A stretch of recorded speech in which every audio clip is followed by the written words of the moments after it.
Nuevamente les doy la más cordial bienvenida a todos y a todos en esta nueva edición de cursos sobre el empoderamiento, liderazgo y desarrollo de las mujeres. Para dar inicio, le daremos la más cordial bienvenida a la licenciada Brenda Villena y Karen Quiroga, quien nos brindará una serie de saludos y pasaremos a la inauguración. Licenciada Brenda, le cedo la palabra.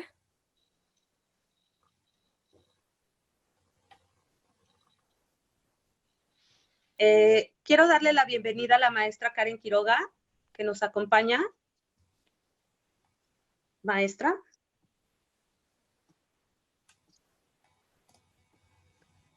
Bueno.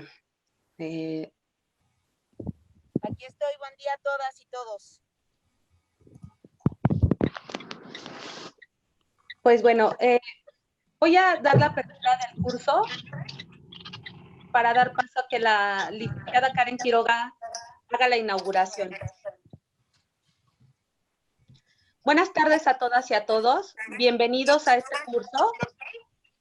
Esta jornada de capacitación para el empoderamiento y liderazgo político de las mujeres se da por segunda vez consecutiva y lo impulsa el Partido de la Revolución Democrática de la Ciudad de México, esta vez de manera virtual. Agradezco la presencia de la dirigente nacional del PRD, la maestra Karen Quiroga, integrante de la organización, a los integrantes de la Organización Nacional de Mujeres del PRD, legisladores y expertos que nos acompañan vía remota. Este programa de capacitación surge como una forma de hacer frente a una preocupación social creciente, la violencia que sufren las mujeres en diferentes ámbitos y manifestaciones, lo que ha derivado en un estancamiento en el ejercicio de los derechos, por lo que es urgente combatir mediante la permanente formación de liderazgos femeninos.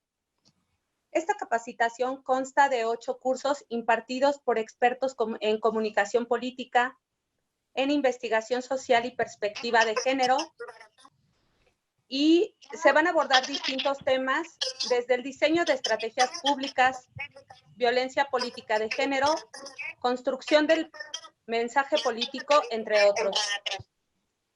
Nuestra Ciudad de México reclama que las mujeres nos involucremos cada vez más y de manera determinante en la vida pública. Y una forma es prepararnos y fortalecer nuestros conocimientos para defender todos nuestros derechos y libertades.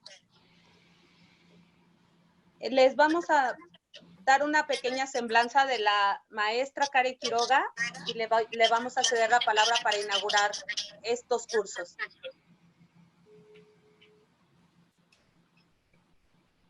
Claro que sí, vamos a pasar a presentar un video.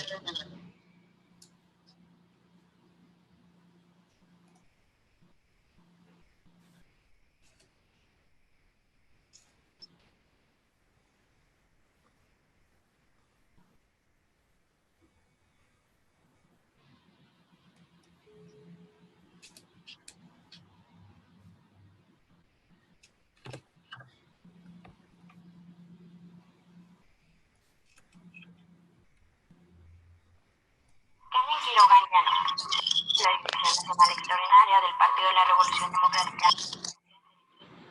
Nacional Autónoma de México, esta prevención de delitos y sistemas penitenciarios.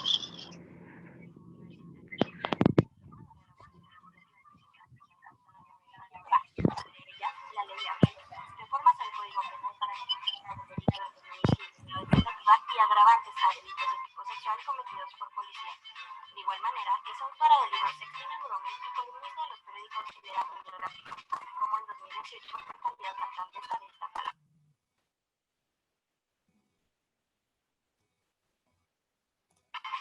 También ha sido diputada local, diputada federal y servidora pública del gobierno de la Ciudad de México, destacando su papel como coordinadora ejecutiva del programa de estímulos para la actividad periodistas de empresas y por último, y no menos importante,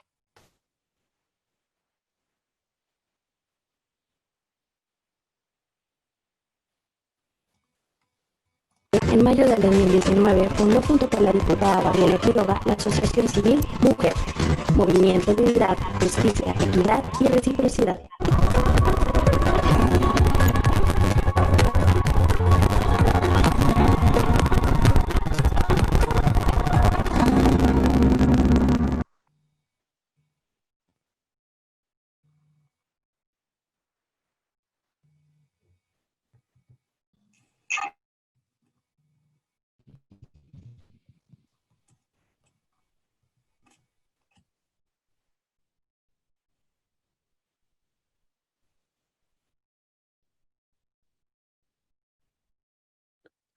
No se escucha el video, Cintia, no se escuchó nada.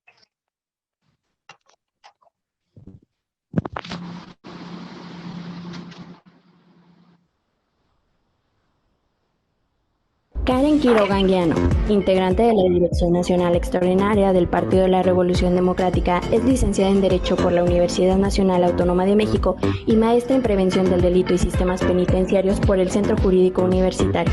Ha coordinado la elaboración de iniciativas presentadas por la diputada Gabriela Quiroga, entre ellas la Ley de Abril, reformas al Código Penal para tipificar el delito de feminicidio en el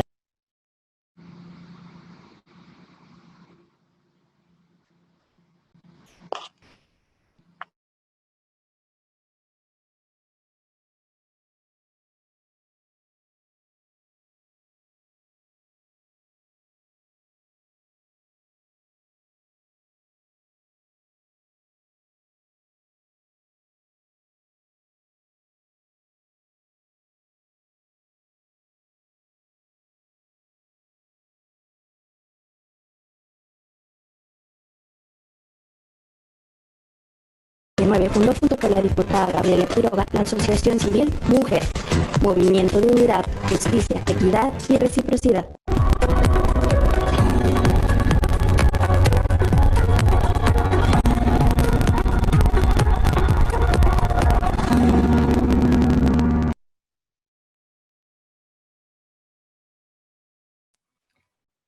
Si no se escuchó el video, la plataforma donde ustedes se dieron de alta va a estar disponible.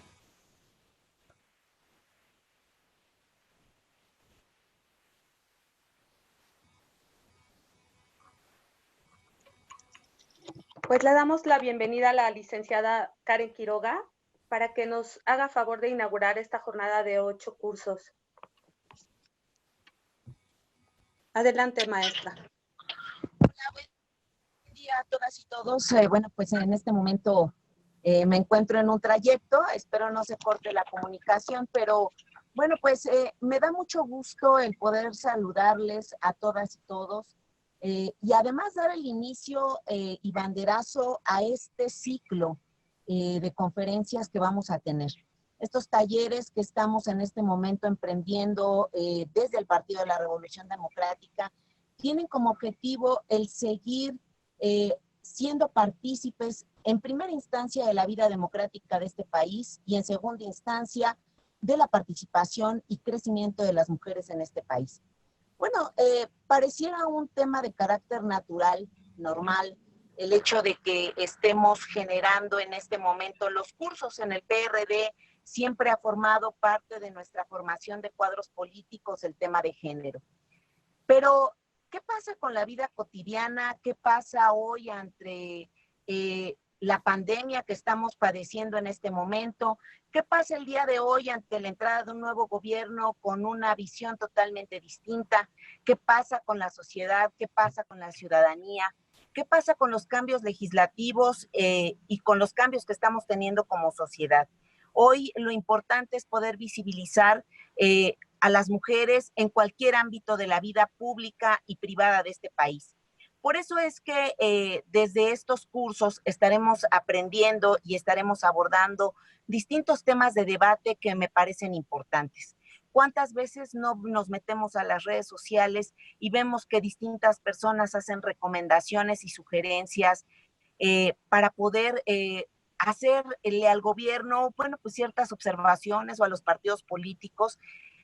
Pero estas observaciones no pueden hacerse a la ligera. Una sociedad informada, una clase política informada, maestros informados, maestras informadas, y desde todos los sectores en donde podamos abordar el tema de género, ya que es transversal, pues es el objetivo de poder hacer que nuestra sociedad se capacite. Hoy estamos iniciando este ciclo de cursos con un tema muy importante, el qué hacer y cómo crear políticas públicas a partir de la perspectiva de género, cómo se tienen que hacer. Tenemos la misma visión los hombres y las mujeres para gobernar, tenemos la misma visión para ser gobernados, tenemos la misma visión para poder hacer programas sociales adecuados a los hombres y a las mujeres. Estamos preparados y preparadas para este nuevo reto que implica la paridad en todos los sentidos en el país. Y bueno, pues todas estas preguntas las vamos a poder realizar, no las vamos a poder contestar, las vamos a poder debatir dentro de este ciclo de cursos que vamos a tener a lo largo de distintas fechas y ya tenemos el calendario. Esperemos que se puedan inscribir todos y todas, ya que la igualdad de género, la paridad y el ejercicio de políticas públicas cada vez más justas es una tarea de todos y de todas. La ciudadanía también tiene una tarea. Y bueno, pues este presupuesto que nosotros estamos en este momento ejerciendo con el 3% del presupuesto que tenemos a nivel Ciudad de México y en cada una de las entidades, bueno, pues lo estamos haciendo con la responsabilidad ante el Instituto Nacional Electoral y ante la ciudadanía para poder ejercer y utilizar los recursos que tiene el partido para la formación de mujeres, para la discusión de, por supuesto, políticas públicas y la defensa de derechos de tercera generación respecto a las mujeres. Entonces, hoy ponemos a sus órdenes este ciclo de conferencias y damos por inaugurado con el objetivo de que ustedes puedan allegarse de información importante. Muchísimas gracias a todas y todos. Bienvenidos y bienvenidas a este ciclo. Felicidades a la dirección, por supuesto, del PRD en la Ciudad de México. Felicidades a la licenciada Brenda Villena. Y por supuesto, bueno, pues a todos los que se unen el día de hoy y toman en sus manos la responsabilidad de abordar la perspectiva de género desde un dispositivo y hacerlo de la forma más responsable. Esto es lo que hace la ciudadanía responsable de sí misma y de lo que sucede en el país. Muchas gracias, enhorabuena, bienvenidos, bienvenidas, gracias por la invitación y éxito en lo que es la encomienda que se les ha dado a este respecto de la perspectiva de género desde el Partido de la Revolución Democrática. Muchas gracias, maestra Karen Quiroga, por todo el apoyo siempre para todas las personas de este partido y para el partido en la Ciudad de México en especial. Muchas gracias. Muy bien, pues formalmente daremos inicio a la sesión del día de hoy. Permíteme. Vamos a tomarnos unos minutos en lo que pueda hacer la transmisión en vivo para el partido. Mientras tanto, me gustaría que Cintia les platicara de más o menos qué va a tratar la primera sesión. Y tenemos un poquito de fallas técnicas. Recuerden que esta es la plataforma, es la primera vez que hacemos estos cursos por estas plataformas. Y estoy viendo cómo le vamos a hacer para que técnicamente podamos transmitir en vivo en las cuentas del partido. Si quieres, Cintia, darles una introducción en lo que vemos esta cuestión técnica, por favor. Claro que sí. Bueno, como ustedes saben, este curso se implementó en dos momentos. El primer momento fue ustedes al inscribirse a la plataforma en donde pudieron acceder a contenidos como videos y hacer una evaluación inicial en la que ustedes pudieron darse cuenta de algunos de los temas que van a venir el día de hoy en esta sesión. También recordarles que es muy importante que al finalizar la sesión también hagan su resolución de la evaluación final para que una vez que hicieron su evaluación les demos la constancia automáticamente. Como sabemos, el día de hoy el tema es el desarrollo de habilidades de análisis de datos para el diseño de estrategias políticas exitosas y en un momento daremos la presentación del ponente para que inicie su presentación. Bien. De manera breve, le doy la más cordial bienvenida al ponente Manuel Isaac Martínez Benítez. Voy a dar un breve recorrido de su trayectoria profesional. Él es un consultor y demoscopista, especialista en temas de opinión pública, comunicación, análisis estratégica, política y temas electorales. Él fue director en el Centro de Estudios Consultivos, dedicado a realizar estudios de opinión pública, cuantitativos y cualitativos, mercadotecnia política, estrategia de comunicación, análisis de datos, realización de planes de gobierno, realización de informes de gobierno y políticas públicas. Consultor de varios gobiernos y campañas políticas en materia de opinión pública, comunicación política, análisis de datos y estrategia. Además, es capacitador en temas estratégicos, políticos y mesas de diálogo a diferentes sectores de la población a lo largo de los años. Vamos a dar inicio, le damos la más cordial bienvenida a Manuel Martínez y le cedo la palabra.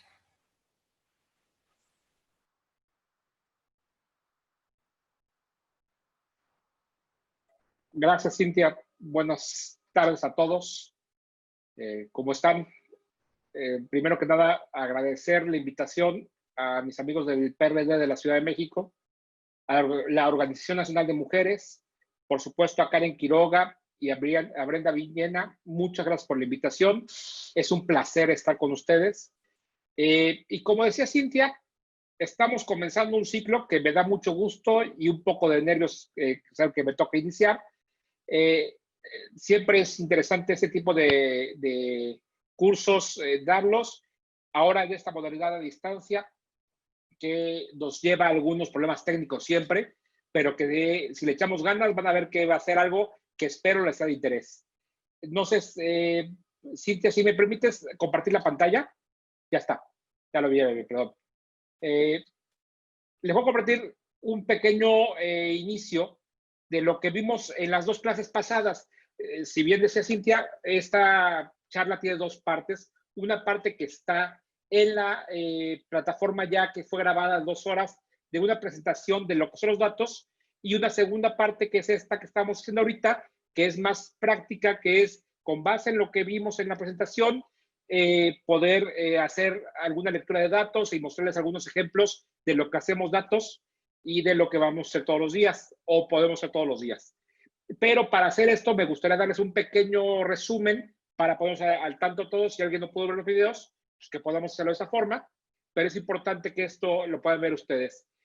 También decirles que los datos son datos y yo me dedico a esto. Yo soy consultor demoscopista, hacemos encuestas, hacemos información para políticas estratégicas, electorales, gubernamentales o hasta comerciales en su caso, pero que los datos son información, y que las mujeres en específico de este mundo y en este país tienen que usarlo con más fuerza para poder tener todas las herramientas para lograr el lugar que ustedes se merecen. Si empezamos entonces, empiezo a compartir la presentación. Déjenme ponerla acá. ¿Se ve bien ahí? Me parece que sí se ve bien, ¿verdad, Cintia? Bueno, el desarrollo de habilidades de análisis de datos es la presentación, insisto, que está ya en la plataforma. Dura más o menos hora 50 minutos, 2 horas, pero es un pequeño resumen rápidamente. Empezamos con el tema de los datos, de lo que vamos a hablar. Los datos, para poder hablar de algo, siempre debemos conocerlo primero, saber de qué estamos hablando, con quién hablamos, cómo son, qué características tienen y dónde están. ¿Qué es esto?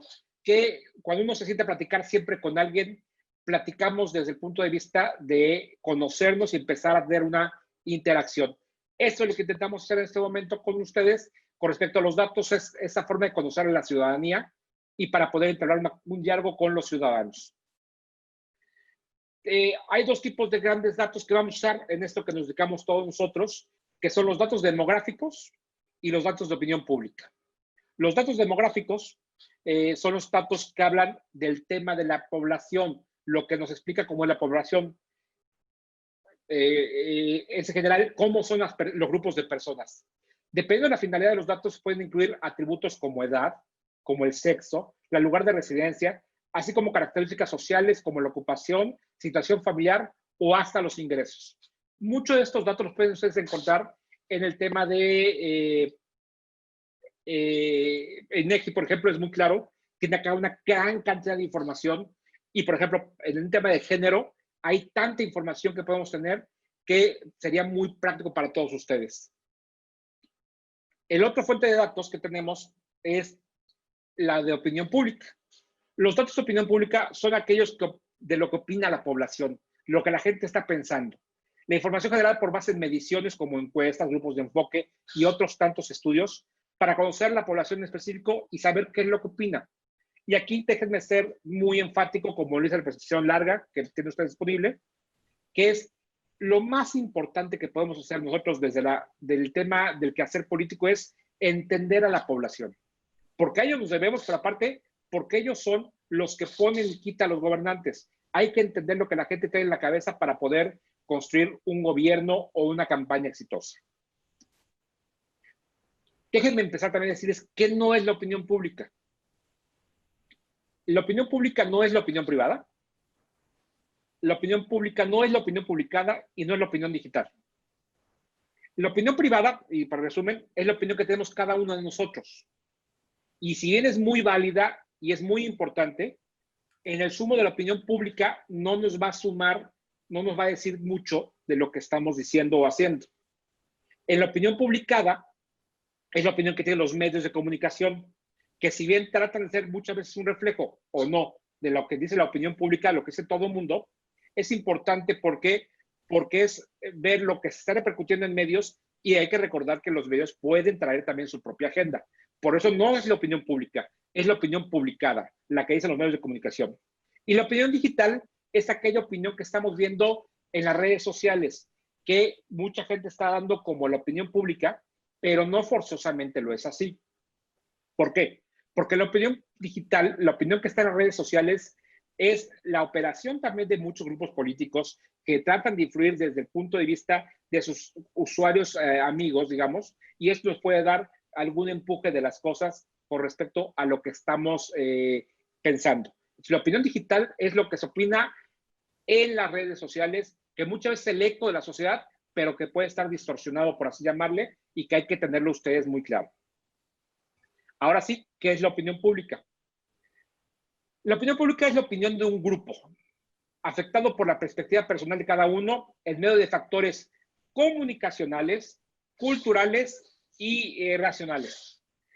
¿Por qué les digo esto? Porque la opinión pública es la opinión de todos nosotros y es la opinión que tenemos afectada por cómo nos comunicamos, cómo somos, nuestro efecto cultural, cómo nos influye.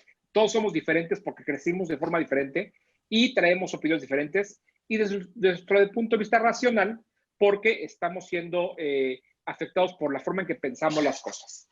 Entonces podemos ver que la opinión pública son estas tres cosas que afectan la opinión de cada uno de nosotros. La opinión pública entonces es lo que opinamos todos nosotros.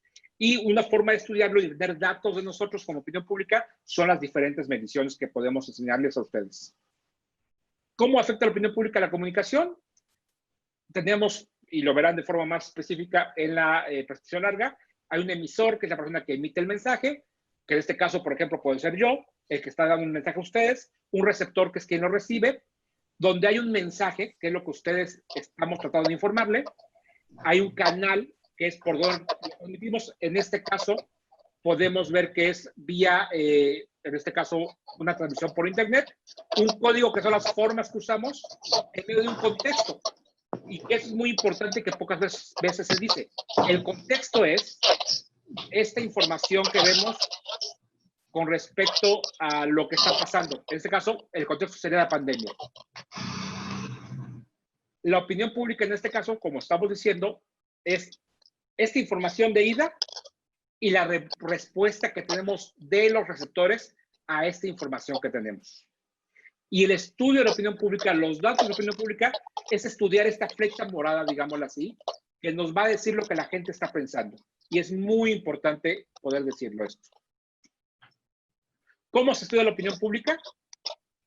Por dos tipos de estudios. Estudios cuantitativos y estudios cualitativos. Los estudios cuantitativos son los que nos dicen el cuánto de las cosas. Es decir, los datos numéricos. Nos ayudan a entender cuánta gente está de acuerdo o desacuerdo. Por ejemplo, en un tema de mujer, ¿cuántas mujeres están de acuerdo con una política o con la paridad de género que puede o se dice que hay en las elecciones actualmente, o cuántas no están de acuerdo? ¿Cuánta gente puede votar o no votar por alguien? ¿Cuánta gente puede estar aprobando o desaprobando un gobierno? Esos son los estudios cuantitativos. Muchos de ustedes ya lo saben, pero se lo recordamos ahorita. Y la otra fuente de investigación son los estudios cualitativos, las que nos dicen las cualidades de las cosas. Aquí, más que importar el cuánta gente dice algo, lo que importa es qué cualidades tiene ese algo. Por ejemplo, cómo la gente verbaliza un discurso de género. ¿Cuál puede ser las frases adecuadas para convencer a alguien de entender alguna información que nosotros queramos transmitirle? Muchas veces, muchos de nosotros podemos dar la información muy clara en nuestras cabezas, pero necesitamos encontrar las frases adecuadas para poder informar. Yo decía en la clase pasada que muchos de los discursos de este mundo, de los grandes discursos que usan generalmente los grandes presidentes, digamos, ¿por qué? Porque es algo caro de hacer, pero que se hacen con base en estudios cualitativos, donde estudian lo que la gente trae en la cabeza y cómo tenemos que verbalizarlos. Para tener claro nada más, dos ejemplos de estudios, o algunos ejemplos de estudios cuantitativos y cualitativos son el estudio cuantitativo, las famosas encuestas que ustedes van a ver muchas veces, los análisis demográficos, que son los análisis de la población, cuántos hay de cada cosa, por así llamarlo, y esto es lo que hace mucho INEGI, los análisis electorales para saber el histórico electoral en una sección, en un distrito, en un estado o en un país, cómo se comporta históricamente la población electoral, las evaluaciones de políticas públicas, cuánta gente está aplicando para esta política pública específica, por ejemplo, en un tema de género otra vez, cuánta gente se ha inscrito a programas de capacitación para mujeres de una cantidad de población y qué tanto efectividad está teniendo, por ejemplo, este tipo de programas. Y los estudios cualitativos que podemos encontrar, entre otros muchos, pero los más importantes los menciono aquí, son grupos de enfoque, que es esta mesa de discusión donde podemos encontrar un tema que nos pueda mover a todos. Los mapas mentales, que es la representación gráfica de ideas, de opinión, con base en cómo se desarrollan y se plasman en una presentación que lleva un mapa mental donde se ven todas las ideas y se agrupan. Entrevistas a profundidad, que es cuando queremos encontrar la opinión de un perfil específico, podemos hacer una entrevista de fondo con alguien que esté muy metida o que sea una gran fuente de información sobre un tema. Por ejemplo, si quisiéramos un estudio específico sobre mujeres en la zona sur de la Ciudad de México, haríamos entrevistas de profundidad con 10 o 12 mujeres en esa zona para tratar de entender qué es lo que están pensando gentes específicas sobre un tema específico en cuanto a sus cualidades. Y análisis de percepción, que es un análisis que se hace con base en un aparatito que que tiene unas como perillas donde ustedes pueden ver videos, discursos o acciones y ustedes van calificando qué tanto les gusta o les agrada lo que están viendo. Y eso sirve mucho para hacer spots, mensajes o cosas así que son cualitativos. Dicho esto, vamos a hablar en específico de qué son las encuestas. ¿Por qué quiero centrarme mucho de la práctica aquí? Porque lo que ustedes van a tener muchos accesos o van a tener acceso muy fácilmente por medios de comunicación, por muchas formas, son de las encuestas. Y aquí lo que yo quiero es empezar a darles a ustedes algunas herramientas para cuando vean una encuesta, primero, sepan si es una encuesta que les vale la pena que vean. Dos, encontrar los datos que pueden ser positivos para ustedes, para su estrategia. Y tres, que tengan algunos elementos teóricos de lo que es una encuesta para que puedan evaluarla correctamente. Y también es importante decir que las encuestas son lo que más distribuido está en nuestro campo, en el mundo. Entonces es más fácil que ustedes digan a ver en privado o en público una encuesta porque es más difundible. ¿Qué es una encuesta? Es un instrumento que sirve para conocer la opinión de la población. No es algo mágico, es un instrumento y punto. Aquí quiero hacer una aclaración nada más a forma de defensa de los que nos dedicamos a esto. Las encuestas no son religiones, ¿eh? No hay que creer en las encuestas. Hay que ver las encuestas, evaluarlas, su metodología y si vale la pena leerlas. Es un instrumento solamente para saber la opinión de la población. Es una investigación científica que explica un fenómeno o comportamiento con una metodología y que si está bien hecha es Eso es una investigación y válida para ese momento solamente. Es un estudio temporal, como decíamos, solamente es válido para ese momento. Una encuesta que ustedes vean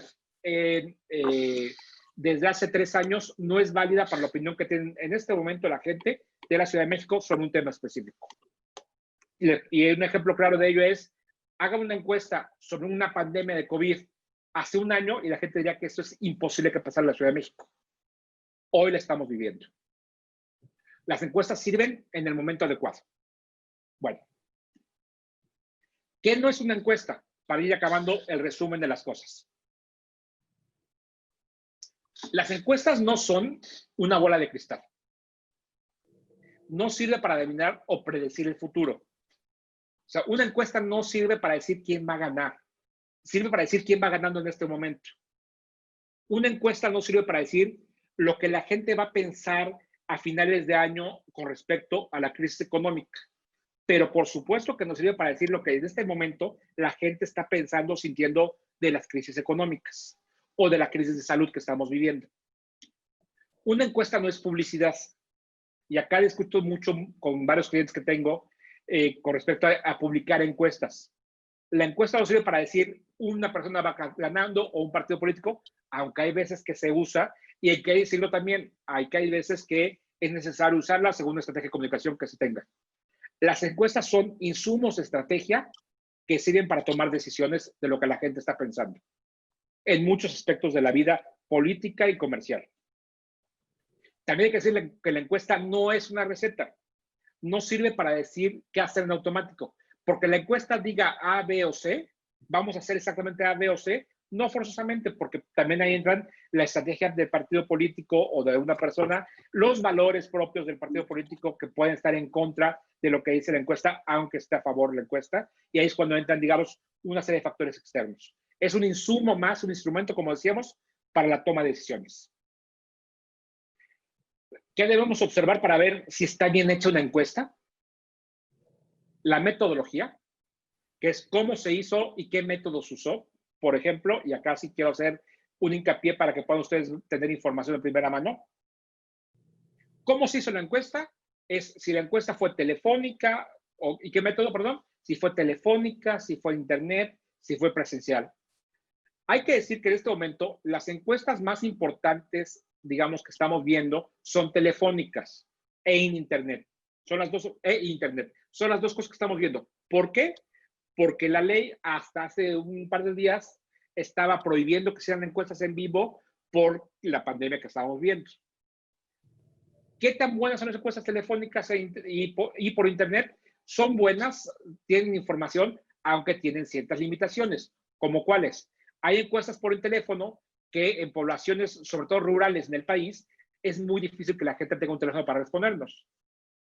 En cambio, las encuestas presenciales sí pueden ser accesibles para todo el mundo. Aunque, insisto, las encuestas telefónicas cada vez son más importantes y es un camino que veremos que vamos a ver muchas más encuestas telefónicas y es importante también verlas con estas limitaciones, tenerlas claro. Por eso es importante saber la metodología de cómo se hizo la encuesta. ¿Con qué finalidad se hizo la encuesta? Por ejemplo, vemos una encuesta publicada por un medio de comunicación, la finalidad es publicitar o a ese medio de comunicación o generar una noticia sobre esa información y que la gente lea su medio de comunicación, vea o escuche su medio de comunicación. Pero si es una encuesta hecha por un partido político, seguramente el fin será de interés para el partido político o por una persona. O hay encuestas comerciales que podremos ver que tienen un fin, estudiar al consumidor para saber qué producto puede servirle. ¿Qué alcance tiene la encuesta? ¿Qué es lo que nos puede resolver el estudio? Una encuesta tiene un alcance limitado. Las encuestas no funcionan. Si yo hago una encuesta en la Ciudad de México en este momento, me es válida para la Ciudad de México en este momento. No me es válida para la opinión que tiene la gente en Puebla, en Villahermosa, en Tijuana o en Acapulco. Entonces la encuesta, y que de pronto es bien interesante ver, porque lo podemos decir, pues es muy obvio esto, ¿sí? Pero muchas veces vemos que se da a conocer una encuesta que da a tal o cual candidato, a tal o cual partido arriba, pero nunca nos podemos saber los datos de metodología para saber dónde se hizo la encuesta. Y de pronto nos sorprendemos con ese, pero mira, la encuesta es la opinión en tal lugar del país nada más, o de la Ciudad de México. Y entonces no nos da la información de toda la población, sino de ese lugar en específico. También es importante ver qué tamaño de muestra y de margen de error tiene. La muestra es el tamaño de la encuesta, que hace con base en una fórmula. En la clase pasada, la clase larga que está grabada, ahí viene la fórmula matemática para hacer encuestas. No es ninguna ciencia oculta. Está en los libros de matemáticas, de estadística para ser exactos, y es una fórmula internacional que sirve. Pero esa fórmula nos dice, para un tamaño de población de tamaño X y tener un margen de error, es decir, que los resultados se muevan en ese porcentaje, hay que hacer tanta cantidad de encuestas, o de entrevistas, perdón, para tener una encuesta con un margen de error tal. Por ejemplo, ustedes van a ver encuestas publicadas en medios de comunicación de 1,200 entrevistas más o menos a nivel nacional. Y hay gente que me ha preguntado, ¿cómo es posible que con 1,200 entrevistas tú puedas dar la opinión de los mexicanos? Pues si hacemos la encuesta correctamente, con una buena segmentación de dónde levantar la encuesta para que sea proporcional en todo el país, y usando esta fórmula matemática, sabemos que con 1,200 entrevistas, más o menos, tenemos un margen de error de más o menos 3.4% del país. Es decir, que los datos que refleja la encuesta se pueden mover 3.4 para arriba o 3.4 para abajo en ese porcentaje. Insisto, es importante que ustedes busquen esta información, porque si ven una encuesta que tiene más de 5% de margen de error, pues tienen ustedes ahí un problema complicado, digamos, porque sí puede ser muy variable los resultados que puedan ver. Y si una encuesta puede tener una margen de error aceptable de 3%, pero si es una encuesta, por ejemplo, electoral, y tenemos una elección muy cerrada, si la elección, digamos, la diferencia entre el primero y el segundo lugar es de menos de 3%, la encuesta, aunque está bien hecha, va a dar un empate técnico. ¿Por qué? Porque la elección está en ese margen de error y los resultados entre uno y otro están dentro de ese margen de error.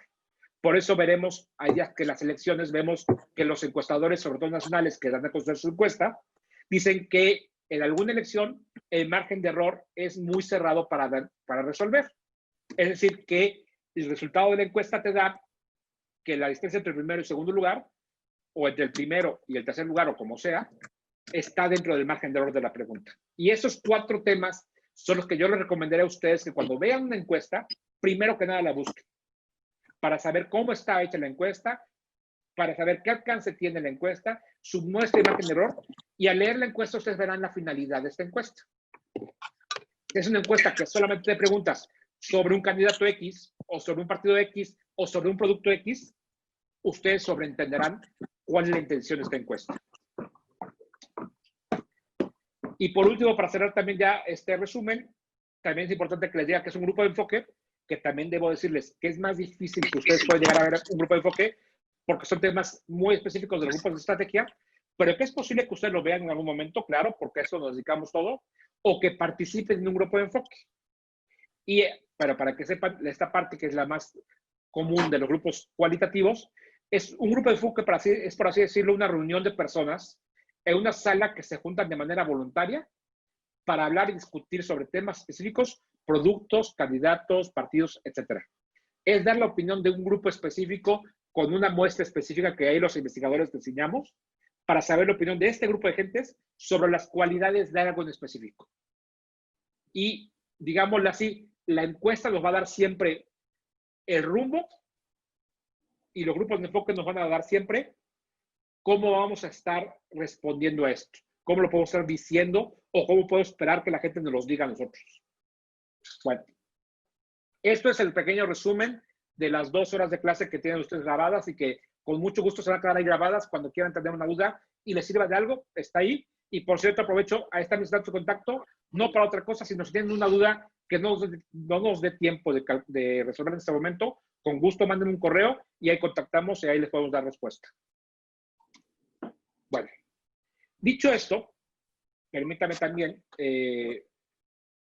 voy a darles un primer ejemplo de una encuesta, de lo que la encuesta es. Y es una encuesta hecha por nosotros hace ya varios meses, incluso en 2018 fue hecha esta encuesta.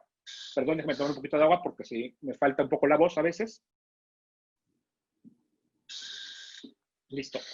Esta encuesta fue hecha, como les decía, y quisiera mostrárselas con ciertas limitaciones, obviamente, por ética profesional, pero que es algo que ya el cliente, digamos, en su momento autorizó publicar o hacerla pública, cuidando los nombres, pero para que vean lo que hacemos en las campañas normalmente, que es uno de los primeros insumos que ustedes van a estar usando y que sepan qué ver en una encuesta. Y les platico un poquito de la historia de esa encuesta para que también vean cómo vivimos en una campaña el uso de las encuestas. Es la encuesta que les estamos platicando. Fue una encuesta hecha entre el 3 y el 5 de marzo de 2018. En ese momento estamos en campaña electoral, arrancando campaña electoral presidencial, con los resultados que ya todos conocemos, en un municipio X en una parte del país. Por cierto, en este municipio es la zona centro-norte del país. Fue una técnica de levantamiento cara a cara. Acá podemos ver la metodología que se usó y es importante que busquen este cuadro que se llama metodología del estudio o marco referencial, que siempre les va a decir esta información. Si una encuesta no se la trae, pídanla o tengan sus dudas sobre la encuesta. Y ahí voy a ser muy claro porque es importante que ustedes lo sepan para poder tomar una decisión de la calidad de la información. Es una entrevista cara a cara, es decir, que está hecho en vivienda. Hay otras técnicas que, insisto, son las telefónicas o las por internet, que son igual de válidas, pero acá tienen que reflejar cómo se hacen. Con un muestreo que está dividido en una etapa politápica probabilístico. Esto quiere decir, acá son muchas fases técnicas, pero lo que dice es que somos usando una técnica aleatoria para que cualquier persona pueda ser sujeta a estudio. Y polietápico quiere decir que fueron varias etapas. Primero por zona geográfica, después por género, después por edad, etcétera, etcétera. Y entonces el tamaño de la muestra, en este caso, en este municipio, fue de 1,080 entrevistas, con un margen de error de 3%. Es decir, que los datos que ustedes van a ver aquí pueden tener 3 puntos más o menos en su información y con un nivel de confianza del 95%. ¿Qué es el nivel de confianza? Se me ha pasado mostrarles. Esto quiere decir que el 95% de las veces el estudio es correcto. Que hay un 5% de las veces, o 5 de cada 100, que el estudio puede equivocarse. Y ustedes pueden decirme a mí, oye, ¿qué chiste tiene esto? Pues tiene un chiste porque es la mejor forma que tenemos de estudiar a la población en mayoría. Y es una fórmula matemática, insisto. Ni es brujería, ni es bola de cristal. Es una fórmula matemática. Y tenemos 1,080 entrevistas era un municipio con algo así como 250,000 habitantes. Con 1,000 entrevistas, no, más, 350,000 habitantes más o menos. Con 1,000 entrevistas podemos tener la información de todos ellos con un margen de error de 3%. Perdón, no de habitantes, de electores, 350,000 electores. En ese momento, obviamente, estamos en un momento electoral, entonces presentamos y empezamos a preguntar preguntas sobre la elección. Preguntamos en ese momento por qué partido político simpatizaba esa persona, insisto, en la parte norte del país, centro-norte del país, y en ese momento el partido que más simpatizantes tenía en ese municipio, y por eso también es importante lo que decíamos del alcance, esa información era válida para ese municipio X o Y, como lo pusimos ahí, solamente válida para eso, no para todo lo demás, y encontrábamos que el 60.9% de la población no simpatizaba con ningún partido político. Los famosos independientes, la gente que no declara o no manifiesta una simpatía con un partido político.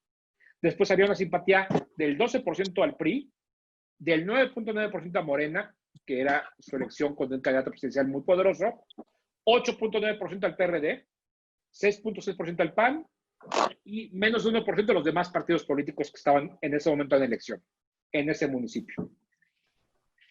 Entonces, veíamos que había información donde en primera instancia podíamos ver que, primero que nada, la gente no se implicaba con ningún partido político y de los que estaban, habían 3 en la primera línea. El PRI, Morena y PRD. Y déjenme darle otro consejo con respecto a las encuestas. No se queden, si pueden, con un solo dato. Porque si nos quedamos con este dato nada más, diríamos, pues miren, en este municipio posiblemente el PRI pueda ganar. ¿Por qué? Porque es el que tiene más simpatizantes. Pero cuando vamos a otra pregunta, como ¿por qué partido político nunca votaría a la gente o lo apoyaría? En este municipio, el PRI tenía un rechazo o un nunca votaría del 42.2%. Ese que era el partido político con mayor rechazo partidista que había en ese momento en ese municipio.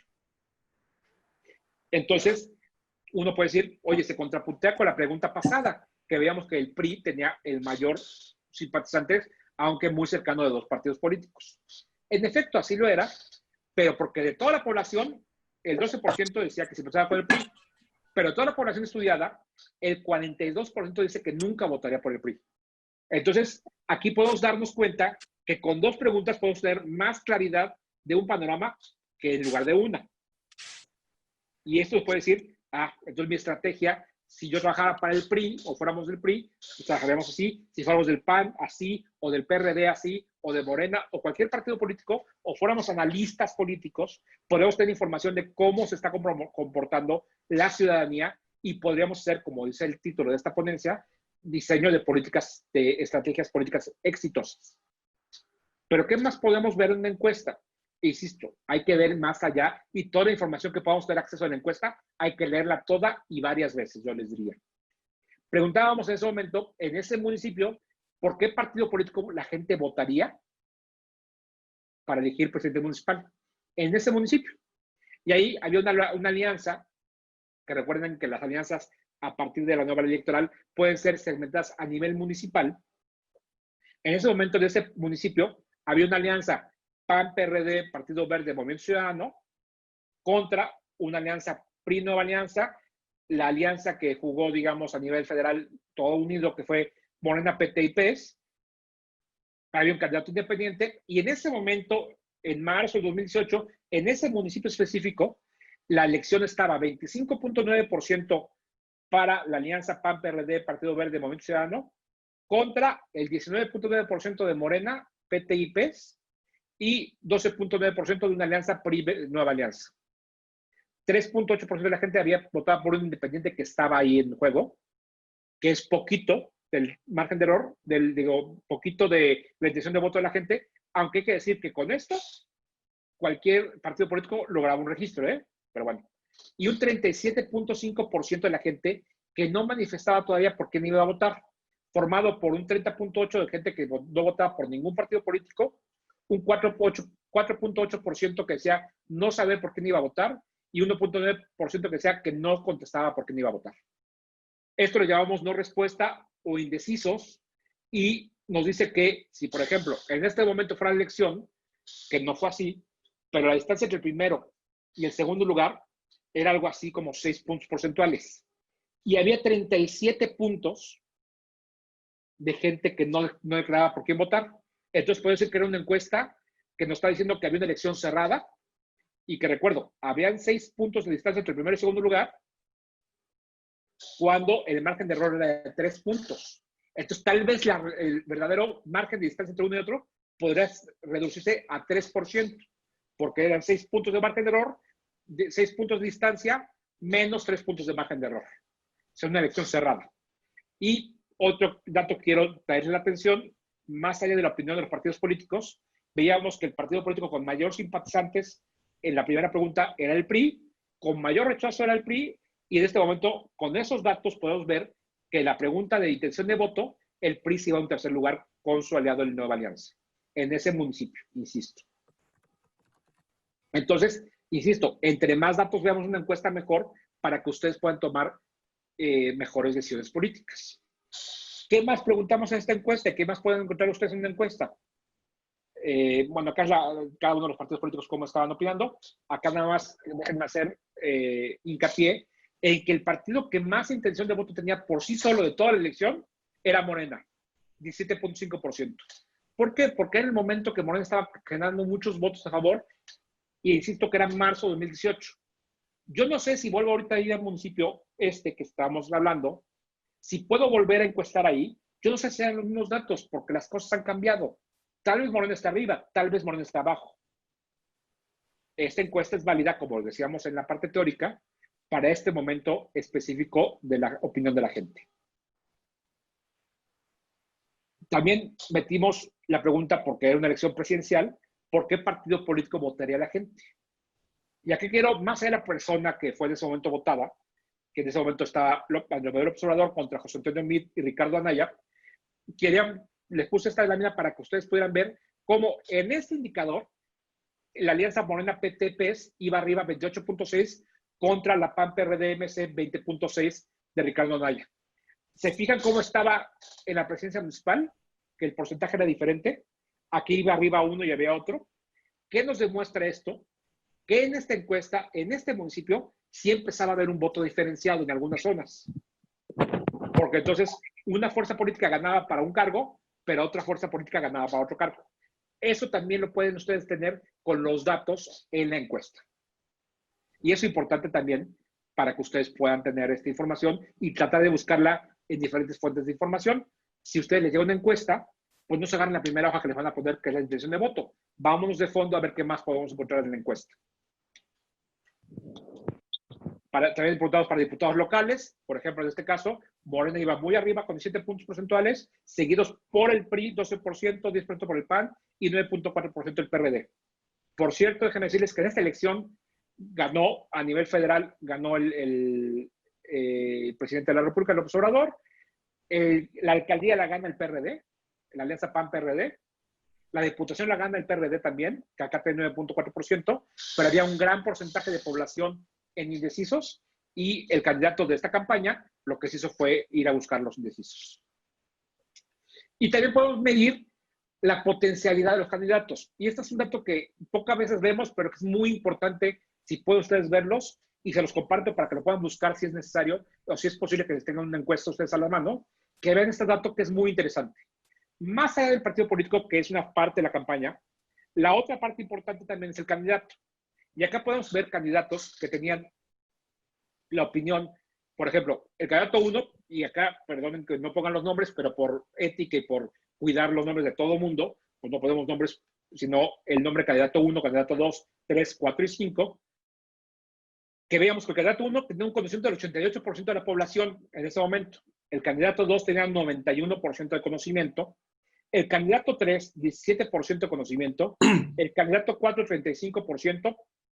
Y el candidato 5, 16%. Por cierto, no tienen que ver con los partidos políticos sus colores, simplemente un tema de diseño.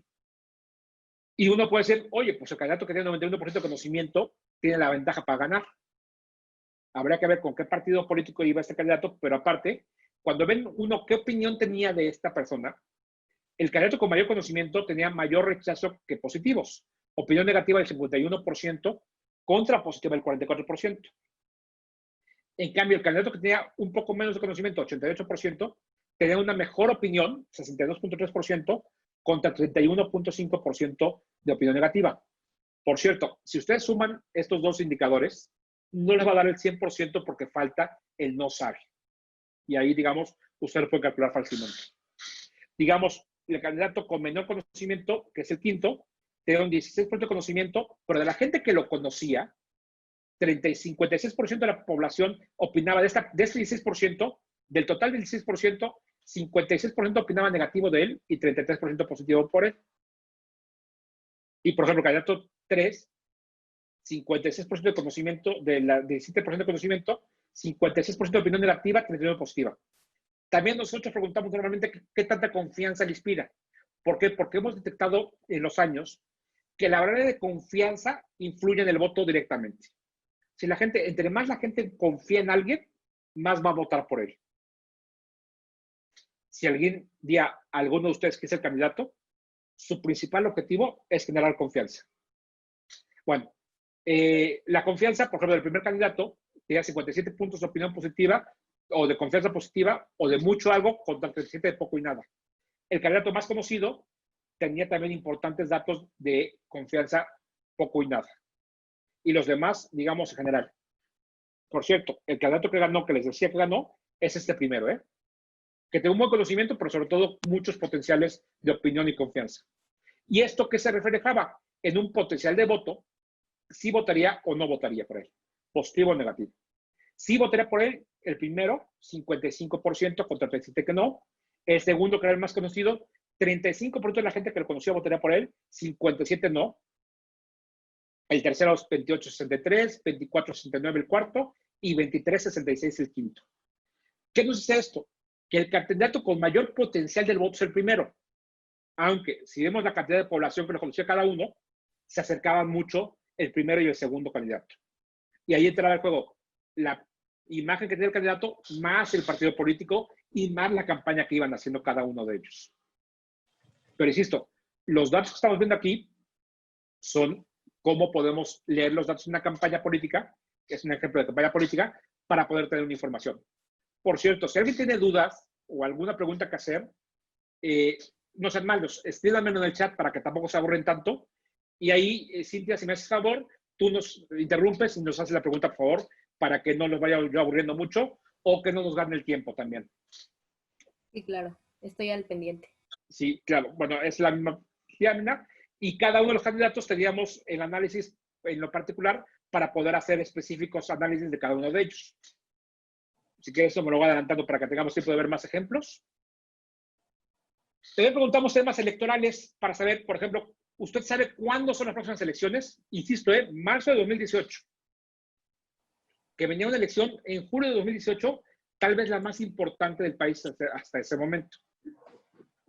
La gente sabía que era en el 2018, 8.4%.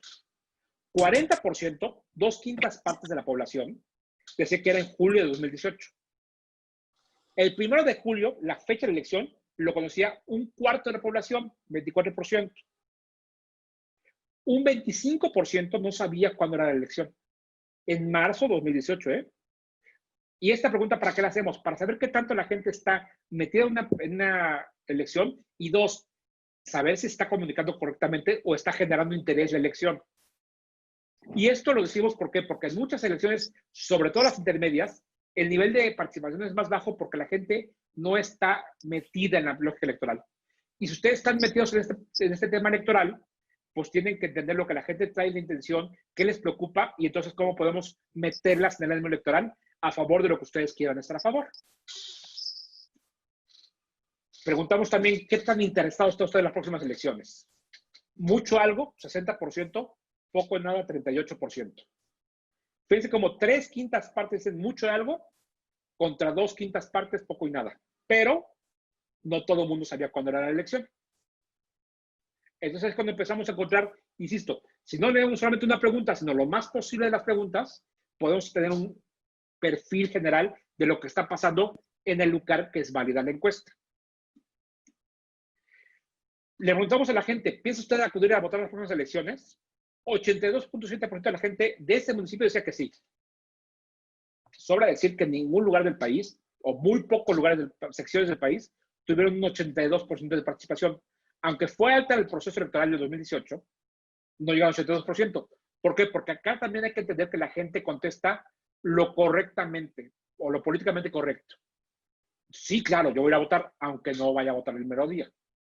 Pero nos puede ir dando que hay un 12% de la población, 1 de cada 8 habitantes de ese municipio, de por sí ya nos daba que no iba a votar. Lo que hacemos después, por ejemplo, es cruzar este 12% con la intención de voto. Y de pronto de ahí es lo que te puede mover, que oye, este 12% que no va a ir a votar, sobre todo son simpatizantes de tal o cual partido político. Y entonces podemos saber que hay decremento de sus intenciones de voto o de tal candidato. O, por ejemplo, es muy interesante votar, hacer estos cruces de información de este 12% que de por sí dice que no va a ir a votar por la razón que cada quien quiera, si son hombres o mujeres, o jóvenes o gente mayor, o con mayor o menor escolaridad. Eso nos ayuda a entender al electorado o a los ciudadanos. Y eso creo que es el trabajo de todos los políticos, y de la gente que buscamos el análisis político. Déjenme tomar un poquito de agua. ¿Vamos bien? Bueno, no los veo mucho, pero ojalá y vayamos bien. Y si alguien dice algo, levante las manos y hagamos algo y para que les hagamos caso, por favor. Sí, Brenda está a punto de escribir su pregunta. En cuanto la tenga, la leo. Por favor, por favor. Bueno, mientras pregunta que hicimos, otra variable que medimos es, ¿podría decirme a usted qué le define su voto? Porque mucha gente decimos, ¿votamos por qué? Y la respuesta que siempre nos aparece en las encuestas es las propuestas de los candidatos, 28.7%. Segundo lugar, el candidato, 19%. En tercer lugar, 14.3% que se provoca un cambio. Esta palabra cambio que desde el 2000 está en el imaginario colectivo de la política mexicana y que muy pocas veces podemos entender qué es. El 5.2% dice que el partido político, el 2.1% la preparación del candidato, un 28% de la gente decía no sabía y un 17% no contestaba, y muchos de estos no contestaban por la experiencia de los encuestadores, sabemos que es igual no saben qué contestar. O sea, acá hay un 40% de no respuesta. Pero si se fijan, la opción más dicha siempre es propuesta de los candidatos. Aunque cuando hacemos la elección y hacemos exit polls, que son las encuestas de salida de casilla, el día de la elección, preguntamos, ¿usted por qué votó? ¿Por quién votó? Siempre la gente dice, por sus propuestas. Si le preguntamos, dígame usted una propuesta de ese candidato, pocas veces nos pueden decir esa propuesta, ¿eh? La gente vota más que por las propuestas, porque la gente por la que voy a votar me parece que sí va a resolver mis problemas. O dijo algo que me hace sentido con los problemas que yo estoy viviendo. Y eso es muy importante entender de su parte. Si van a hablar de política, hay que tener lo que la gente quiere. Insisto, están viendo una encuesta larga. Esta encuesta, si pueden, y ustedes llegan a tener acceso en algún momento por una encuesta, vean todas las preguntas para poder entender lo que la gente está pensando y cómo actuar con respecto a eso. Y respetar sobre todo a la ciudadanía que le urge ser escuchada. ¿Quién cree que puede gobernar mejor? Preguntamos, por ejemplo, una mujer o un hombre. Y acá es un dato interesante. Para el 51% de la población decía que le era indiferente si fuera hombre o mujer. El segundo lugar, con un 29.5% de la población de ese municipio, insisto, de ese municipio, decía que era mejor una mujer que un hombre. Un 16.5% de la población decía que era mejor un hombre que una mujer y 2% no contestaba. Fíjense cómo, primero que nada, no era importante el género para la mitad de la población, que también creo que es un avance en la política. Ya el tema de género puede no ser un determinante para que no voten por alguien y ojalá fuéramos mucho más porcentaje que no importara el tema de género y que haya más espacios para la mujer. Segundo lugar, que sea una mujer, cosa que también me daba mucho gusto en ese municipio.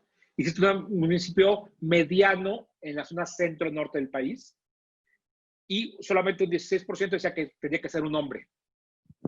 Y porque hay que entender que también hay gente que piensa así todavía. Y ahorita que es un grupo que estamos capacitando en su mayoría mujeres, hay que decir que esto se ha logrado por la batalla que muchos de ustedes han dado de mayores espacios para la mujer en la política mexicana. ¿Quién cree que es mejor para gobernar? ¿Un hombre, un joven o un adulto mayor? Y casi la mayoría de la población, 60%, decía que un adulto, un joven 29% y un adulto mayor 11.4%. ¿Sí, Cintia? Brenda nos pregunta,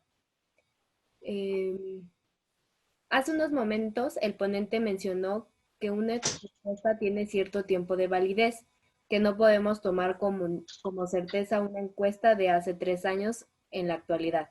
¿Cuál es el límite de tiempo para poder tomar en cuenta una encuesta? Gracias, Brenda. Mira, qué buena pregunta. No hay una fórmula que diga, después de 6 meses se caduca la encuesta. Normalmente recomendamos cuando menos cada 6 meses tener una encuesta, pero es importante decir que si hay una coyuntura que cambia la realidad de la localidad que queremos investigar, cambia por completo lo que la gente tiene en la cabeza. Y el mejor ejemplo que podemos tener es la actualidad. En enero podemos haber lanzado una encuesta que tiene 6 meses de eso, que podría estar en su límite de validez temporal, digámoslo así, pero por supuesto que la opinión de la gente ya cambió por completo porque hay una circunstancia coyuntural, como es la pandemia por coronavirus, que cambió la perspectiva de lo que la gente está pensando, de lo que la gente está preocupando y de lo que la gente opina de todo lo cual actor político, ¿eh? Entonces, gracias, Brenda, por la pregunta, es muy buena.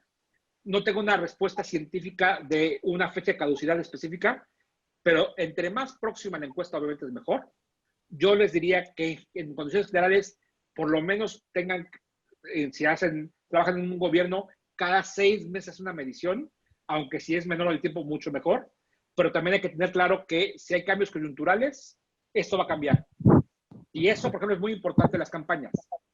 En las campañas la encuesta la sacamos al principio y quieren irse con la misma encuesta hasta el final. Y esto cambia por completo. ¿Por qué? Porque hay una campaña política que su principal razón de ser es motivar a la gente a votar por algo. Y va a cambiar la coyuntura de este caso. Ojalá haya respondido la pregunta correctamente. Bueno, sigamos con... Ajá. Claro. Josué de Jesús nos pregunta, ¿influiría mucho la ignorancia o desconocimiento de las personas al momento de realizarle una encuesta de carácter político? No influye en lo que opina, porque eso ya lo opina. Nos va a dar datos de no sabe altos. Por ejemplo, si la gente desconoce un candidato, por así llamarle, o por así decirlo, pues va a tener un conocimiento muy bajo porque la gente no lo conoce. Y no lo conoce porque no es conocido o porque el entrevistado no le importa el tema político y entonces no va a participar. O no conocen un tema específico. Por ejemplo, yo he hecho encuestas y vemos encuestas publicadas a nivel nacional de temas del coronavirus, y el coronavirus en marzo era conocido por el 35% de la población. A estas alturas es conocido por el 94% de la población. Y déjame hacer un ejemplo simplemente por también un tema electoral. Los escándalos electorales, que es muy común que veamos en el país ya, porque se usan, digamos, en una campaña electoral, nos gusten o no, y podamos estar de acuerdo o no de acuerdo, son escándalos cuando son muy conocidos. Y las mediciones de encuestas sirven para saber si un tema que alguien trae en la cabeza, si conoce o no, porque hay veces que los políticos reaccionan a un tema cuando ni siquiera son conocidos por la población, ¿eh? Entonces, sí influye, pero no es la opinión de la gente, porque la opinión es de desconocimiento, pero sí influye para la toma de decisiones estratégicas en un gobierno, en una campaña o en un tema comercial también, ¿eh? Porque esto aplica perfectamente también al comercio. Si alguien quiere vender algo pero no lo conocen, pues es más complicado. ¿Sí ven? Ojalá. Cintia, ¿alguna otra? Por el momento no. Ok, vamos avanzando y vemos qué más hay. Claro. Bueno, y voy un poquito más rápido porque también el tiempo nos va a ganar. ¿Quién quiere gobernar mejor? ¿Un ciudadano o un político? Y entonces 72% de la población dice que un ciudadano y 22% de un político. Acá es un tema muy interesante, ¿eh? A los candidatos se les ha dicho ya, tienes que parecer ciudadano. Pues sí, yo creo que aquí hay que interpretar bien la pregunta. Lo que la gente, y ahí, digamos, esta misma pregunta la tenemos que aterrizar a grupos de enfoque para entender lo que la gente está diciendo. Quiere a alguien que se parezca a ellos. No quiere a alguien que sea el político típico, con todo respeto a los políticos, de corbatita, que hable muy acartonado, con palabras rimbombantes, cuando a lo mejor, y sobre todo en este municipio, y lo vimos en grupos de enfoque, lo que la gente quería es alguien que se sintiera identificado con él o con ella, que fuera alguien cercano a su forma de pensar y que así lo demostrara. A eso se refiere con esta pregunta. Por eso insisto, hay que leer la pregunta, pero también tratar de entender el contexto que se está haciendo con toda la encuesta. También preguntamos quién cree que podría gobernar mejor, alguien con formación académica o con formación política. Formación académica o preparación académica 65% contra 31% de preparación política. ¿A qué quiere decir? Que la palabra política en el contexto social y sobre todo en el 2018 era algo que satanizaba cualquier imagen.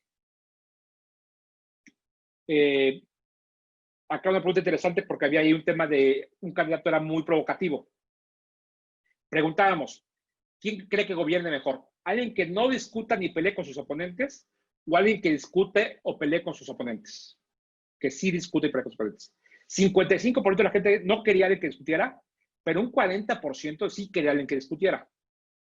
Aquí lo importante es, esta misma pregunta, cruzarla por perfil, hombres o mujeres, por intención de voto, por edades, y si nuestro target electoral estaba dentro de los que sí querían que discutiera, entonces valdría la pena incrementar el discurso político para poder ser más confrontativos y que la gente que queremos que nos voltee a ver, nos voltee a ver realmente. Pero si igual nuestro target electoral está en la gente que no le gustan los pleitos, entonces habría que cuidar la forma de no hacerlo. Y esto lo digo ¿por qué? Porque hay muchos políticos que con tal de ser conocidos, arman un relajito. Y habría que ver si los ciudadanos están esperando eso. Yo estoy seguro que si ahorita hacemos una encuesta, la gente no quiere pleitos políticos. La gente quiere soluciones al gran problema que estamos viviendo en este país. Y yo digo que no estemos solucionando, ¿eh? Es la opinión de cada quien. Pero si hacemos una encuesta, la gente está pidiendo que la clase gobernante toda, de todos los partidos políticos, se pongan las manos a trabajar en mejorar las cosas del país, de los estados y de los municipios de cada uno de nosotros. ¿Quién cree que podría gobernar mejor?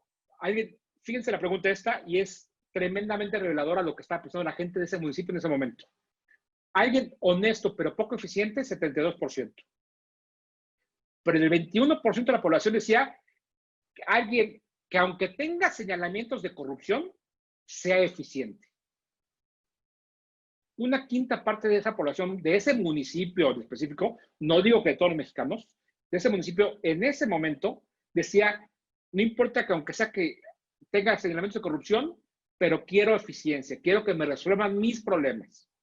Y es cuando, insisto, la encuesta en su suma nos puede dar a entender lo que la población de un lugar específico opina.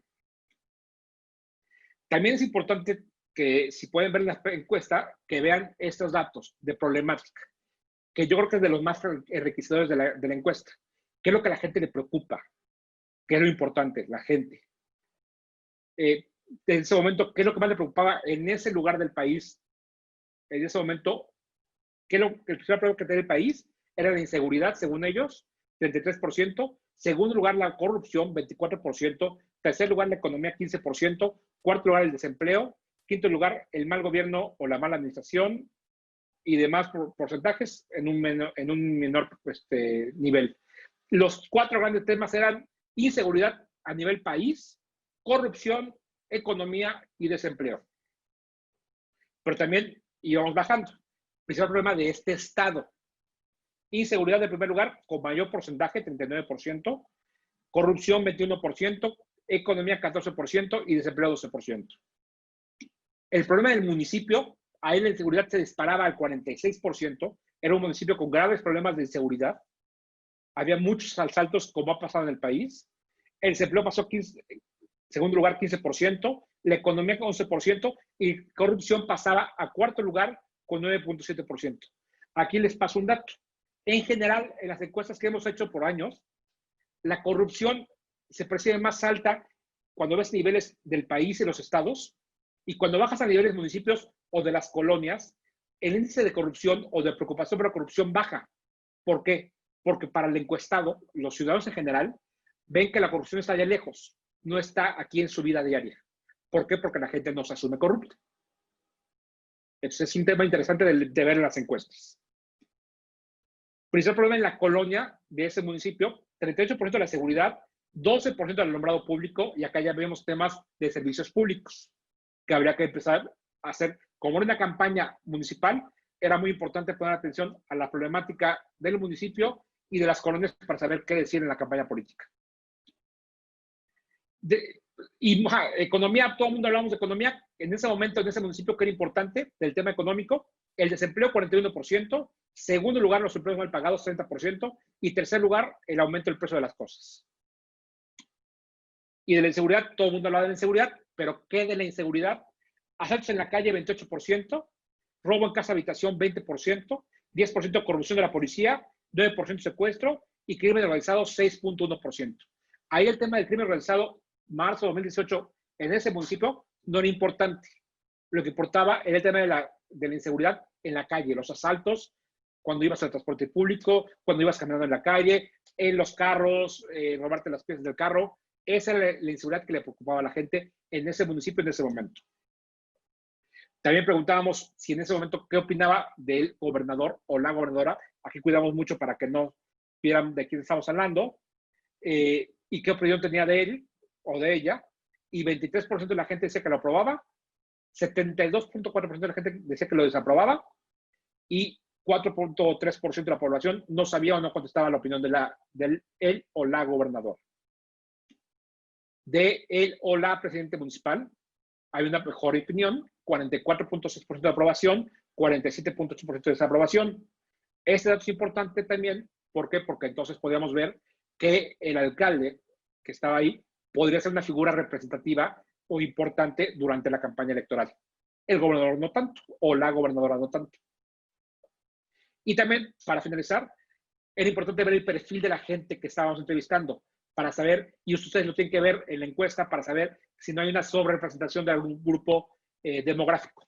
Que, por cierto, quiero decirles que las encuestas en Internet, sobre todo, si hay una sobrerepresentación, sobre todo de estudios más avanzados y clases económicas más favorecidas. ¿Por qué? Porque es la gente que tiene acceso a Internet. Sobre todo la gente con clases sociales más bajas, menos ingresos y menos nivel de estudios, es más difícil que tengan acceso a Internet. Por eso hay un sesgo natural que hay que entenderlo en las encuestas. Bueno, el perfil de la gente que estábamos entrevistando, 39.7% de la gente se enteraba de lo que pasaba por televisión, 22.2% en radio, 17% por sus vecinos y amigos, el puerta a puerta, lo que muchos de ustedes hacen, 17% por Internet, que es un indicador que va creciendo mes con mes, 2.5% por periódicos, aunque insisto, los periódicos de pronto, si tienen en la población un pequeño segmento, son generalmente la clase roja, lo que llamamos la clase política, y influyen mucho en la opinión que se genera después en los demás medios de comunicación, y 1.1% no sabía o no contestaba.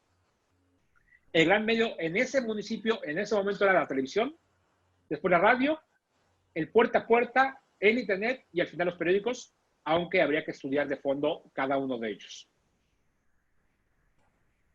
45.6% de la población eran hombres, 54.4% de la población entrevistada era mujer, que aquí, cuando hacemos una encuesta y la hacemos bien, sobre todo las que son en puerta a puerta, tenemos que hacer una segmentación y saber cuántas encuestas necesitamos de cada género para que no sobrerepresentemos a un porcentaje. Aquí la población es nada más para que conocimiento de ustedes, 55% de la población electoral de ese municipio eran mujeres y 45% eran hombres. Entonces guardaba la proporción de hombre y mujer. Sí. Y un dato interesante por ahí es, en prácticamente casi todo el país, siempre hay más mujeres que hombres. Pero hay municipios y estados donde hay más hombres que mujeres en el país. Grupos de edad, de 18 a 24 años, generalmente la gente electoral en este país está actualmente entre los 25 y 44 años de edad. En este municipio, ahí estaba el 45% del electorado. Y ustedes piensen ya, cuando están haciendo campañas, les invito a que revisen los datos en la página del INE de la Ciudad de México y van a encontrar que la población electoral más importante de la Ciudad de México está en estos rangos de población. Para que también cuando hagan, insisto, usen los datos para poder tomar decisiones, si hacen campañas estratégicas electorales o políticas, ¿a quién le van a hablar? A esta población. Estado civil, es un dato interesante, 24% de la muestra era soltera, 50% era casados, 2.5% divorciados, 19%, casi uno de cada 5 vivían en unión libre y 4% viudos. ¿Por qué hago mucha atención en este dato? Porque de pronto hay discursos que contraponen la unión libre y estás hablándole contra directamente a una quinta parte de tu electorado, ¿eh? Y es algo que hay que ver. Para eso sirven los datos, hay que buscar los datos para entender a la población. La escolaridad, en ese momento, tengo una escolaridad media en ese municipio, secundaria lo más alto en porcentual. 32.7% de la población decía que tenía secundaria terminada o en curso de terminar. 22% preparatoria, 10% universidad, 28% primaria y 6% secundario. 6% sin estudios. ¿Qué nos decía esto en la encuesta? Que el mensaje que construyéramos tenía que ser entendible para este segmento de población específico. Por ejemplo, la suma de secundaria y primaria era el 60% del electorado. Mi mensaje tenía que estar construido en ese. Y los creativos, lo que se dedica a hacer campañas y el mensaje, aterrizarlo en frases, que los ayudamos la gente que hacemos los datos, pero los creativos son los que lo hacen, tienen que entender que el mensaje tiene que ser entendible para ese segmento de población específico. Por eso son importantes los datos. Los ingresos, fíjense qué interesante. En ese municipio, en ese momento, 39.7% de la población decía que no tenía ingresos, que son amas de casa, estudiantes y desempleados. 52.9% de la gente tenía ingresos bajos, hasta 3 salarios mínimos en ese momento. que eran 80 pesos más o menos en la época, o sea, eran 240, hasta 240 pesos diarios. Y es decir que 92% de la población ganaba menos de 240 o vivía con menos de 240 pesos diarios en ese municipio. Y es la realidad en muchas partes del país. Y aquí les hago una reflexión a título personal, ¿eh? Por eso el tema económico, si ustedes ven encuestas actualmente, viene creciendo muy fuertemente. ¿Por qué? Porque estamos viviendo una crisis económica provocada por la pandemia que está afectando a la gente que tenía lo mínimo necesario para vivir, ¿eh? Y que eso nos va a cambiar la forma de percibir el gobierno, la sociedad, los partidos políticos y nuestras necesidades próximas va a cambiar por esa circunstancia. Ingresos medios bajos 3.5%, ingresos medios 0.3%. En este municipio no había gente o no detectamos gente con ingresos altos y no declaró 3.6%, que muchas veces la gente que ingresos altos no quiere decir cuánto gana. Y por ahí está. La ocupación, amas de casa 31.9% del municipio. Hay que decirle, a nivel nacional, la mayor ocupación en el listado nominal de electores en el país son las amas de casa. Y acá cuadra, digamos, con lo que contamos en la encuesta. Segundo lugar, empleados, 14.4%. Tercer lugar, comerciante formal, 11.8%. 10.4% de la gente era campesinos. Comerciantes informales, 8.7%.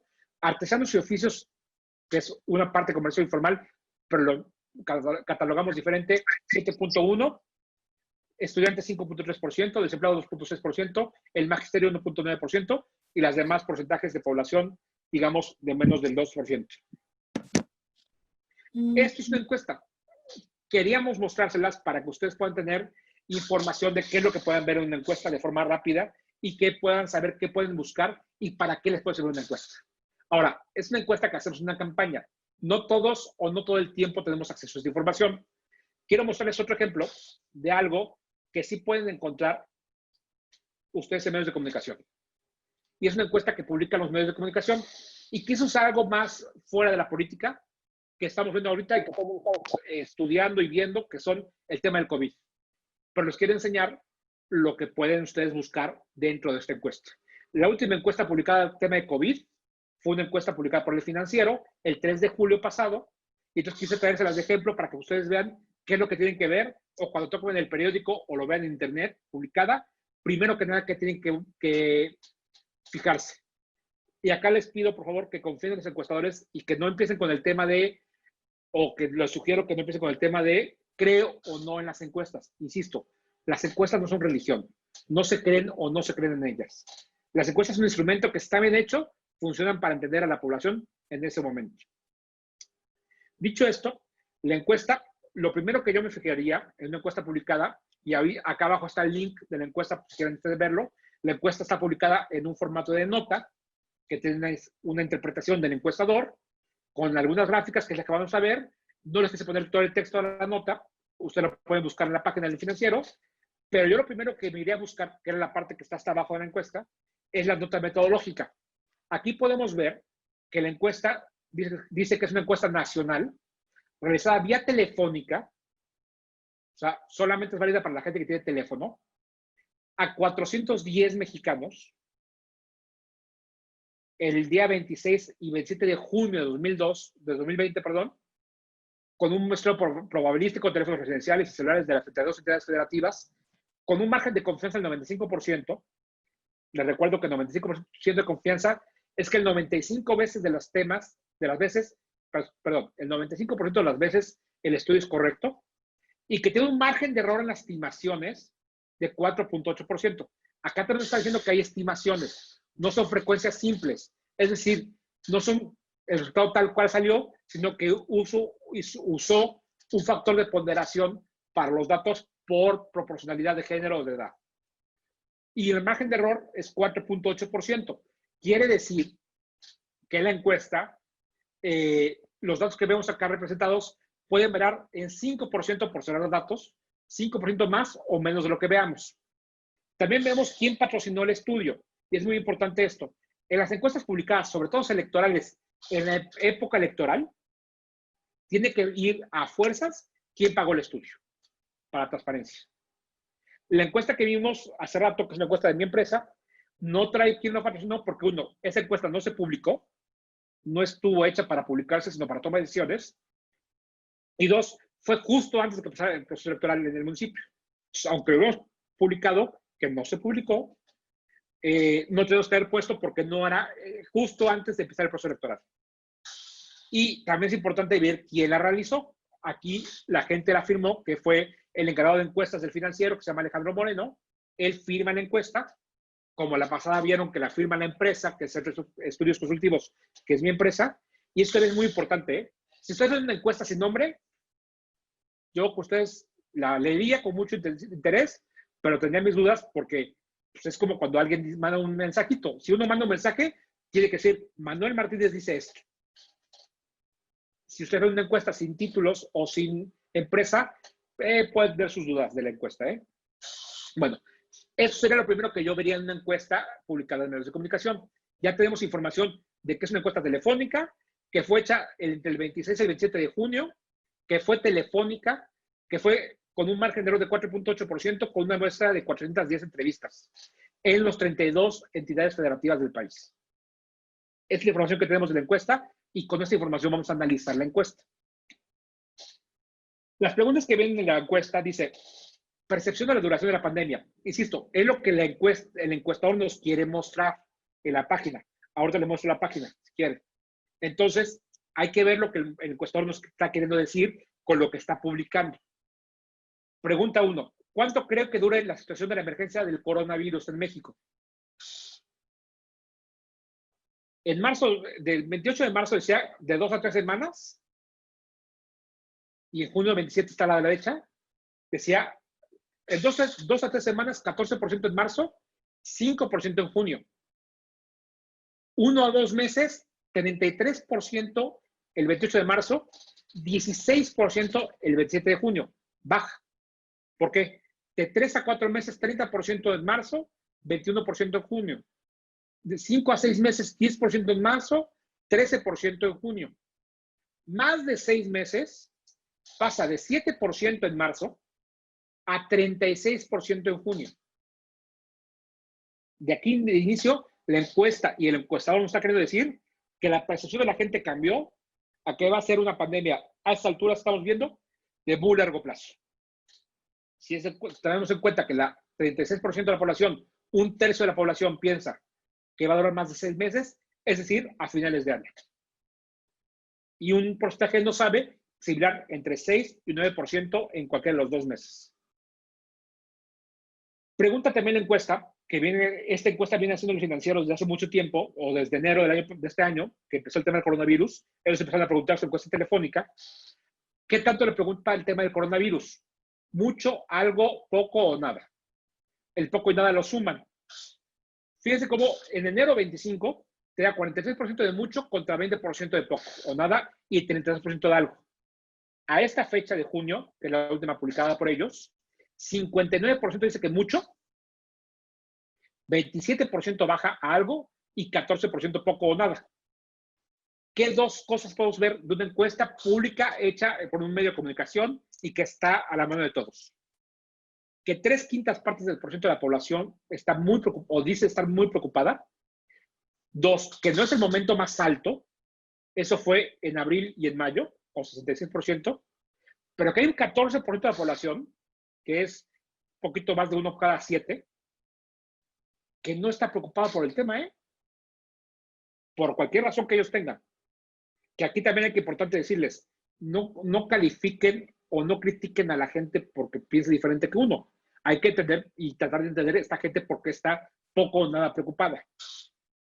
Y que hay un 27% de la población que está algo preocupada, pero que no está muy preocupada, ¿eh? Un dato interesantísimo de esta encuesta que les quería compartir, le preguntaron si conocía a alguien contagiado. Para marzo 28, el 7% de la población decía que conocía a alguien contagiado. Para junio 27, 43% de la población desea conocer a alguien contagiado.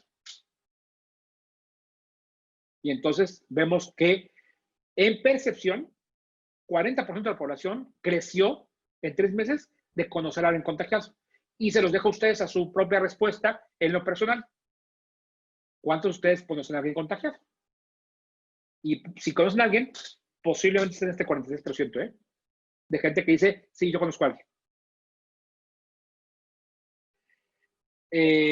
Diría que la propagación del coronavirus en nuestro país, y acá una pregunta muy interesante, todavía está en una etapa de crecimiento y vienen más contagios. En este momento, así piensan 46% de la población, la mitad casi. Estamos en el pico máximo de contagios, que tanto se ha hablado del pico máximo. 28% de la población cree que estamos en el pico máximo. Pero ojo, esa percepción, el 23 de mayo, está en el 41%. Ha ido bajando la percepción del pico. Y 3, los contagios ya van disminuyendo y estamos saliendo del problema. 24% de la población en este momento dice que estábamos saliendo. Una cuarta parte. Pero teníamos 18% en mayo, de 23. O sea, sí hay un crecimiento de población que cree o quiere creer que ya estamos saliendo del tema. Y ahí es cada quien como lo percibe, como lo está viviendo. También pregunta esta encuestadora, y esta encuesta del Financiero pregunta, en su opinión, la manera en que el gobierno ha manejado la epidemia del coronavirus ha sido un éxito, 32%, un fracaso, 58%, y 11% no sabe. Del tema del coronavirus, insisto, acá es importante bien leer la encuesta, solamente esta pregunta es válida para el tema del coronavirus. La calificación del gobierno, según la encuesta del Financiero, es 32% un éxito, 58% un fracaso, 11% no sabe. Cada quien de ustedes puede dar su opinión.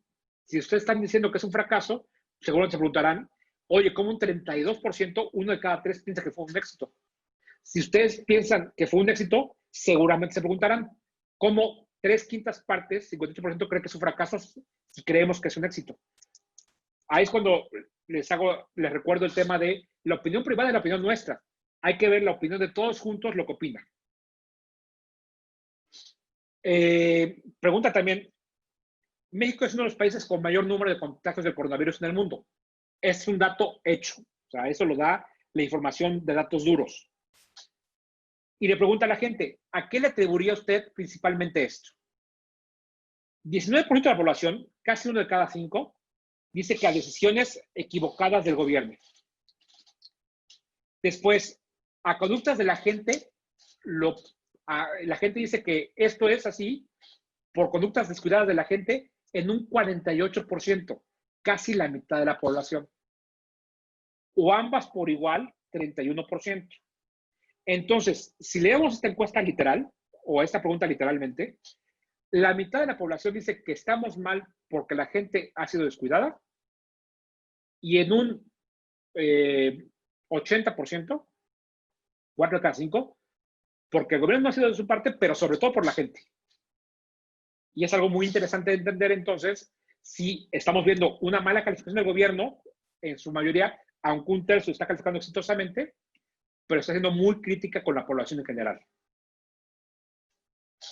Y esto es lo que podemos ver en una encuesta del Financiero, que déjenme compartirles esta página de internet del Financiero.